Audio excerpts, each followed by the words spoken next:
on good waves. It's very similar to a roller coaster.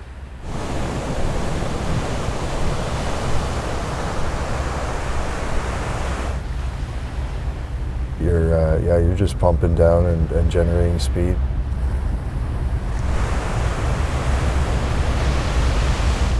Trying to turn, and the whole time you're trying to generate more speed and more speed and more speed to go down the line.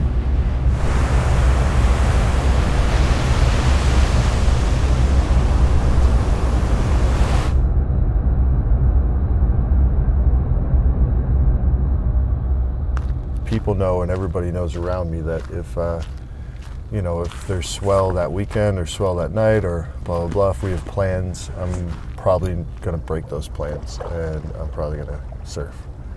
I don't know, I think it's combined with my sort of competitive nature and the locals and the people around me. I mean, it kind of identifies how extreme it is, because they just think we're nuts. They just think we're crazy for surfing here.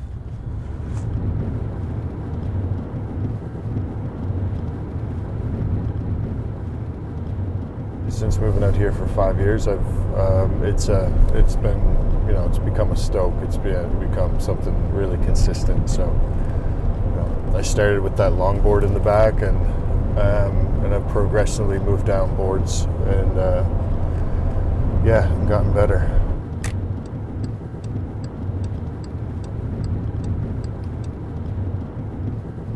The community, I think it's the elusive secret. Everyone wants to be a secret. Everyone thinks it's a secret. Everyone tries to keep it a secret.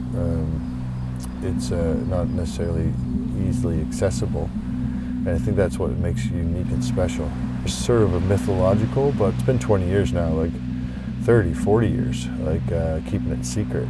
To be honest, over the last decade, there was more surfers a decade ago than there was now.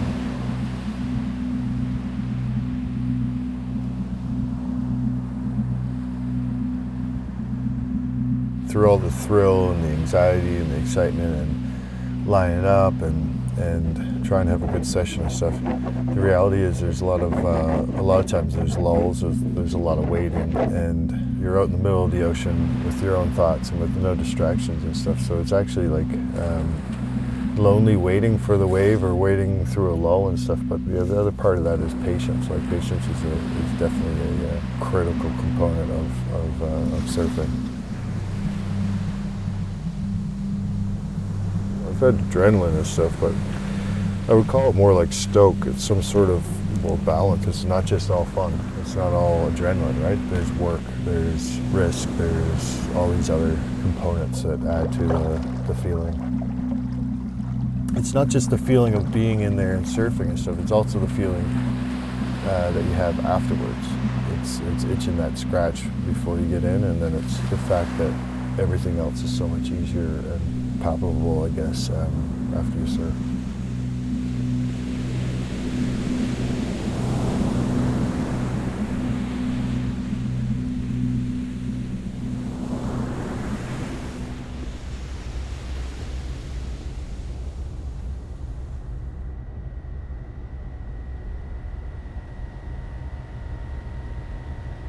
I've been climbing for about 16 or 17 years here in the province. Started indoors at a gym and fairly quickly transitioned to climbing outside. So I've been doing that basically the majority of my adult life. So I moonlight as a coach sometimes. I also have a full-time career as an engineer. Climbing gives a sense of purpose for the day. And in a way, it's a way of constantly learning.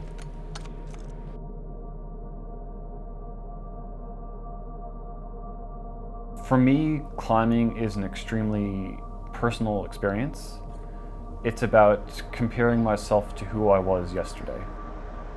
And the challenge is to remain as rational and calm and peaceful as you can while you're in those perceptively scary situations.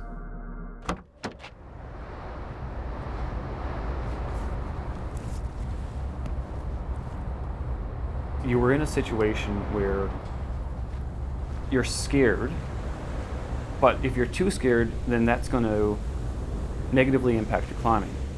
So I found myself focusing on little tiny crystals in the rock, how the sun felt, the different sounds that were around me, and not super focusing on finishing the climb, but just enjoying the moment that you were in and every single move that you were feeling.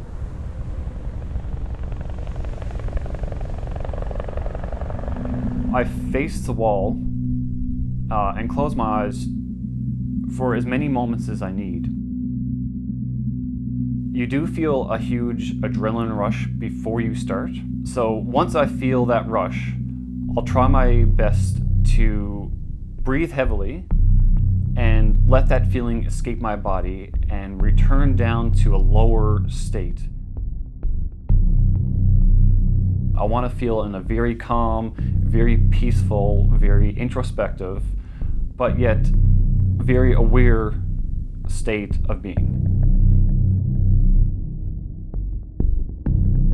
Everything just gets a lot slower and quieter. In a way, you're sort of forced to think about exactly what's happening right now and how that left hand feels, what those crystals feel like. Are you placing your right foot exactly where you planned on placing it? All those things you're forced to think about.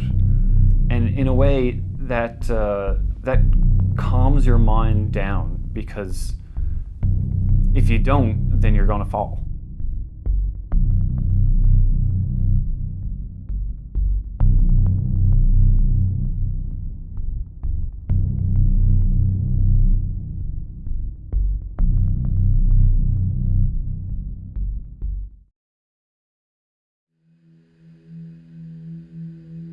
The climbing community is by far the most diverse and non-judgmental group of people that I've ever had the privilege of being a part of. We all understand each other on a fundamental level and accept each other's weaknesses and play to each other's strengths. Our climbing community is hidden in plain sight. You won't walk next to a climber, pass them downtown, and realize that they spend their weekends doing what we do. For someone who's curious about what we do or who we are, you're encouraged to educate and seek us out.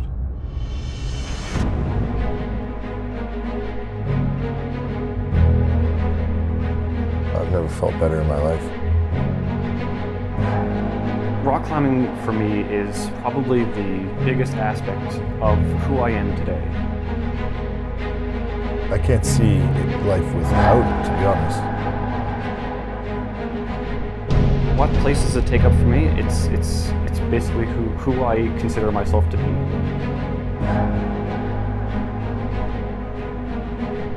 It's quintessential to my existence.